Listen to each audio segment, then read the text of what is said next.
With all the comforts of home, it's hard to believe it's a prison cell. One of many improvements in Penitentiary number 7 in Rusca, Moldova, like the newly refurbished wing for women and babies. A women's prison that has greatly benefited from improvements supported by the United Nations Population Fund, UNFPA, complete with an outdoor playground. Despite having to carry out the punishment that has been passed down on these women, we must also provide them with a decent way of life. And after these refurbishments and improvements, we can say we have now achieved those decent conditions. Transferred here from another prison, inmates like Carolina have seen the difference it has made in helping bring up their children. In my previous prison, conditions were terrible. 4 women in a cell with our children, and the kitchen and bathroom in the same cell. When I was transferred here, the children were totally amazed at the difference. My child saw cherries on a tree for the first time.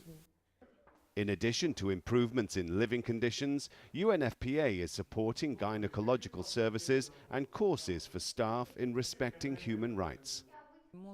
All these changes have brought about great benefits for the psychological health of the mothers.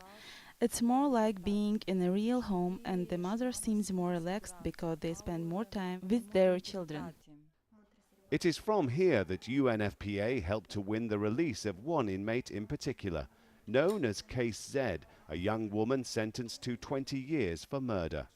Her crime being forced to undergo late-term abortions of 2 fetuses, which were the result of being raped.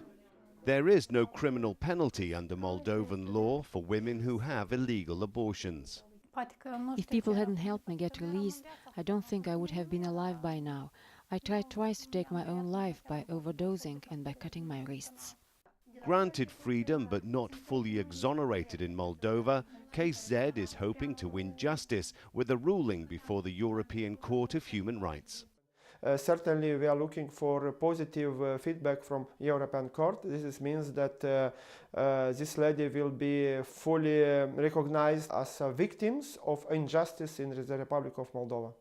What I want is justice, because I was jailed and portrayed all over Moldova and in the press as a very bad person. This hope for justice is what helped me to survive.